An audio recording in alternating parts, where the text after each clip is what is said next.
Hello and welcome to Frost Over the World. Later in the programme, the Prime Minister of Ethiopia will be with us. Does a belief in life after death alter people's behaviour as they lie dying? That's separate from the Prime Minister of Ethiopia, of course. Plus, Iraq's former Defence Minister and globally recognised mega pianist Lang Lang. But first, Moldova, a country you may have once thought was just existent only in fairy tales. But no, sandwiched between Romania and Ukraine, Moldova was a part of Romania after the First World War, a part of the Soviet Union after the Second, and became an independent country of 4 million plus people in 1991. But which way should the country turn? The current government, the communists, look eastward. But many Moldovans have roots in Romania, now a member of the EU and NATO. And earlier this week, the Romanian president announced the fast-tracking of Romanian citizenship for up to 1 million Moldovans if they want it. The week also saw controversial protests in Moldova from opposition supporters who criticised the recent election. So the government ordered a recount, and the results of that will officially come out next Tuesday. And I'm delighted to be joined now by Moldova's ambassador to the UK, Natalia Solcan. Welcome. Very good to have you with us. Thank you so much, David, for inviting me. Now, the situation now is that the recount is going on at the moment, yes? Yes, indeed, Sir David. The recount has started yesterday, on the 15th, and it is in full process now today. The recount is going to last until the last ballot is going to be counted. And will people, in addition to your people checking the recount, as it were, will people be able to see the actual voting papers to check that they are genuine people and not, as people claim, people who are dead or people who live overseas? Also, David, definitely so. The list of the electoral list, all the electoral list, the basic list, the additional list, have been presented to the candidates who were during the election campaign presented as candidates, and the political parties have the access to all the lists. They can photocopy. I have the information that currently 90% of all the lists have been photocopied. Everybody can check. Everybody can check the name, the family name. They can check the signature. They can check the vote. In recounting during the recounting process. All is public. Everything is open.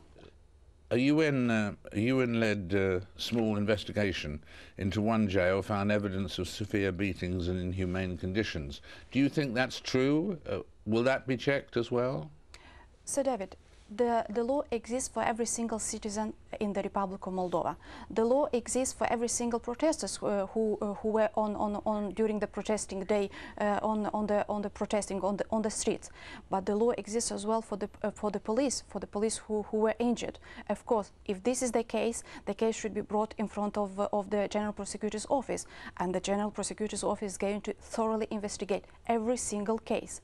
I would like to add as well, there is the Center for Human Rights in Moldova, which is fully functional, and it is in full activity nowadays, and is bringing all the cases to the General Prosecution Office.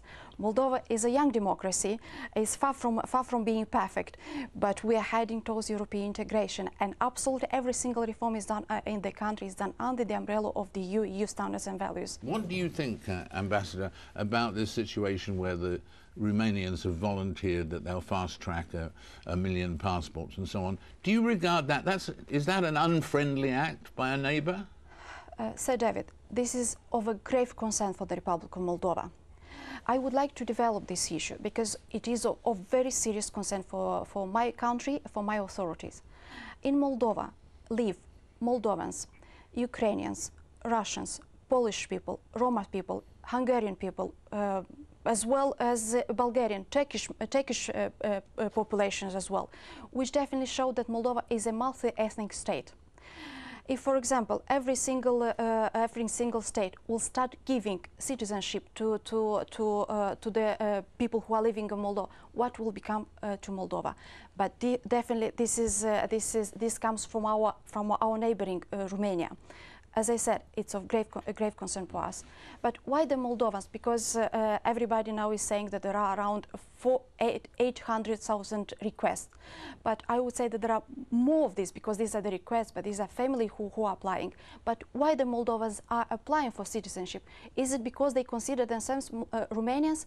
Far from that. If I will give the statistical data from the last censorship, only 2% of the entire population of Moldova consider themselves Romanians, which makes why do they want to go? Why indeed? Because they want to travel freely into the European Union space. Already now, we have very close relations with the European Union. And here I would like to add, Sir David, that it was the Communist Party, it was the governments, the current government, who put on the agenda as high priority, as major objective in the country, European integration objective. Do you think Moldova could become the next Georgia or Ukraine, the next flashpoint between East and West? My answer is straight no. Moldova would like to become member of the European Union. Moldova is doing every single step towards the European Union to become one day member of the European Union.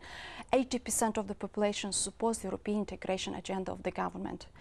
Romania could play a role, could support in a pragmatic way to allow the Moldova, to support the objective of Moldova to freely travel inside of the European Union by this pragmatic way to support, to allow Moldovans to come closer to the European Union, but not giving citizenship. Nowadays, it's much more easy to acquire the Romanian citizenship than to apply for the visa to the EU member states. Thank you very much, Ambassador. You're a splendid advocate for your country's cause, and we thank you for being with us and the new points that you were able to clarify there. Thank you very much indeed. Thank you, Sir David, very much. Our thanks to the Ambassador. In a couple of minutes, Iraq's former Defence Minister Ali Alawi. After this incredibly short break.